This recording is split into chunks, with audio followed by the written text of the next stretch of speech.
Good afternoon ma'am. Ma'am आप कैसे हैं? बहुत बढ़िया। मैम कहाँ रहते हैं आप? मैं हूँ डॉक्टर शिवानी शिखा, चिरंजीवी नर्सिंग होम सिकंदरा आगरा, और मैं एक सीनियर ऑब्स्टेट्रिशियन एंड गायनेकोलॉजिस्ट हूँ। मैम आज आप किस टॉपिक पे बात करना चाहेंगे? आज मैं जिस टॉपिक पे बात करना चाहती हूँ उसका नाम है हर्सुटिज्म। क्योंकि हर्सुटिज्म के पेशेंट्स हमारे पास काफ़ी ओपीडी में आते हैं और काफ़ी वरिड रहते हैं, इसलिए आज मैं डिटेल में इस टॉपिक पे डिस्कस करना चाहती हूँ। हर्सुटिज्म क्या है मैम? हर्सुटिज्म जो है वो male pattern of hair distribution in females है, यानी फीमेल्स के अनचाहे बाल वो उस जगह पे होते हैं जहां नॉर्मली फीमेल्स को नहीं होते हैं, मेल्स को होते हैं। जैसे चिन पे होना, मुस्टैच का होना, चेस्ट के ऊपर होना, बैक पे होना, इनर थाइस पे होना। और इसके जो टेक्सचर होते हैं हेयर्स के वो काफ़ी कोर्स होते हैं, जो कि कॉस्मेटिकली फीमेल को खराब कर देते हैं। कैसे होता है मैम ये? हर्सुटिज्म को हम समझें तो वो ऐसे होता है कि इसमें जो एंड्रोजेनिक हार्मोन्स है, यानी जो मेल हार्मोन्स है, वो फीमेल में बढ़ जाती है, या फिर अगर मेल हार्मोन्स कम भी है तो जो नॉर्मल भी है, वो हेयर फॉलिकल्स जो है हमारी है उसकी सेंसिटिविटी जो है वो उस मेल हार्मोन से ज़्यादा हो जाती है। तो हम समझें तो मेल हार्मोन्स एक फीमेल के भी इसमें प्रोड्यूस होता है। जी हाँ, आप लोग सरप्राइज हो रहे होंगे जानकर, बट फीमेल्स में भी मेल हार्मोन प्रोड्यूस होता है, और जो मेल हार्मोन प्रोड्यूसिंग ऑर्गन्स होता है वो होता है ओवरी और एड्रिनल्स। तो किसी भी तरह की गड़बड़ी अगर ओवरी या एड्रिनल में होती है तो हर्सुटिज्म हो सकता है, जिसमें सबसे कॉमन ओवरी का कारण है और उसको कहते हैं पीसीओडी। पीसीओडी मतलब पॉलीसिस्टिक ओवेरियन डिजीज।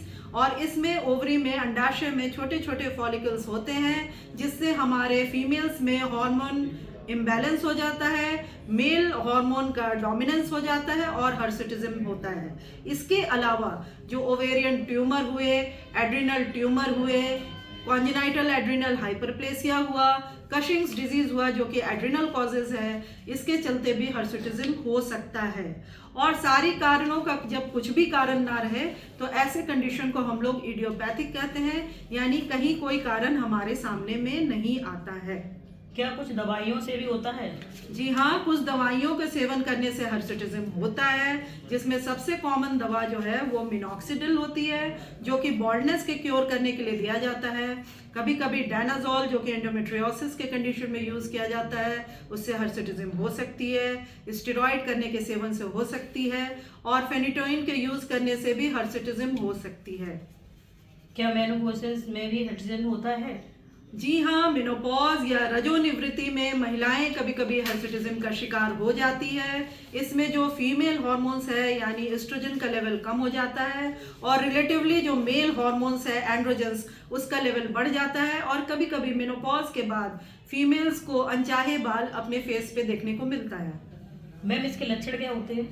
देखिए, हर्सुटिज्म अपने आप में एक लक्षण है, ये कोई बीमारी नहीं है, ये बीमारी का मैनिफेस्टेशन है। जैसे कि हमने आपको बताया कि पीसीओएस में हर्सुटिज्म सबसे ज़्यादा कॉमन है।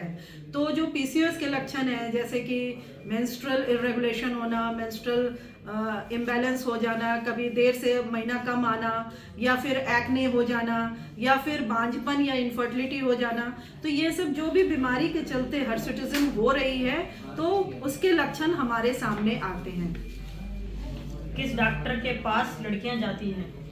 लड़कियां, चूंकि हेयर्स इसमें अनचाहे बाल निकलते हैं, इसलिए लड़कियां गायनेकोलॉजिस्ट के पास जा सकती हैं, कभी कभी वो स्किन के डॉक्टर के पास जाती हैं, और कभी कभी एंडोक्राइनोलॉजिस्ट, जो मेट्रो सिटीज़ है उसमें एंडोक्राइनोलॉजिस्ट के पास भी लड़कियां जाती हैं कंसल्टेशन के लिए। मैम इसका ट्रीटमेंट क्या क्या है? देखिए, ट्रीटमेंट पार्ट पे अगर हम जाएं तो सबसे पहले तो हम लाइफस्टाइल मॉडिफिकेशन के लिए इनकरेज करते हैं। आप रेगुलर एक्सरसाइज अपने हैबिट में डालिए, आप अपने डाइट प्लान को ठीक रखिए, न्यूट्रिशियस डाइट लीजिए, पैक्ड फूड्स की तरफ नहीं जाइए, प्रोटीन ज़्यादा लीजिए, कार्बोहाइड्रेट का इंटेक थोड़ा कम कीजिए। ड्रग्स की हम बात करें तो सबसे ज़्यादा जो इसमें प्रिस्क्राइब्ड है वो ओरल कॉन्ट्रासेप्टिव पिल्स है, और फिनेस्टराइड और फ्लूटामाइड और सिप्रोटोरेन एसीटेट नाम के ड्रग्स होते हैं, जो कि हम लोग कॉमनली प्रेस्क्राइब करते हैं हर्सुटिज्म के लिए। इसके अलावा कॉस्मेटिक ट्रीटमेंट के लिए शेविंग, ब्लीचिंग, प्लकिंग ये सब यूज़ होता है, और रिसेंटली आजकल लेज़र ट्रीटमेंट भी यूज़ होता है। लेकिन लेज़र के लिए आपको कई सिटिंग में जाना पड़ता है, तब जाके इसका थोड़ा बेनिफिट सामने आता है। आजकल एक क्रीम भी मार्केट में है, बल्कि पहले से अवेलेबल है, आजकल नहीं। ये एफलॉर्निथिन नाम की क्रीम होती है, जो कि ई फ्लोरा नाम से कॉमनली प्रेस्क्राइब्ड होती है। लेकिन इसका इफेक्ट जो है लेज़र ट्रीटमेंट के साथ हम इसको यूज़ करते हैं तब ज़्यादा दिखता है। क्या इसका इलाज परमानेंट है मैम? देखिए, ऐसे परमानेंट और टेम्पररी तो हम नहीं कह सकते, बट हाँ, हर्सुटिज्म वाले लोगों को काफ़ी पेशेंस रखना पड़ता है।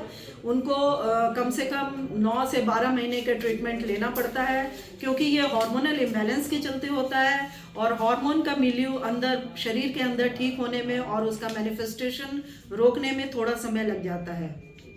क्या मैम इसका घरेलू उपाय है? जी हाँ, कुछ घरेलू उपाय आप कोशिश कर सकती हैं, जैसे कि छोटी मोटी बातें जैसे मैं आपको बताना चाहूँगी। जैसे जो छोटे छोटे शुगर का ग्रैन्यूल्स होते हैं, उसमें आप हल्दी या चंदन वगैरह का पैक लगा के और उसको यूज़ कर सकती हैं। उससे जो थोड़े फेशियल हेयर्स हैं वो कम हो सकते हैं। इसके अलावा बहुत सारे जो मार्केट में है, जैसे कि लेवेंडर ऑयल का एप्लीकेशन, टी ट्री ऑयल का एप्लीकेशन, ये सब भी हमारे फेशियल हेयर्स के ग्रोथ को थोड़ा कम करता है। और कुछ कुछ जो मार्केट में है वो 100 पैल्मिटो नाम के मेडिसिन वगैरह भी उपलब्ध हैं, लेकिन चूंकि ये ब्लीडिंग वगैरह कराते हैं, इसलिए बिना डॉक्टरी सलाह के इनको नहीं लेना चाहिए। ब्लैक कोहोश भी आते हैं, और टी स्पर्मिंट नाम की भी होती है, जिसको पीने से थोड़े फेशियल हेयर्स कम होते हैं, बट बिना डॉक्टरी सलाह के ये सब ना लें। आप प्लीज़ गूगल ना करें और किसी डॉक्टर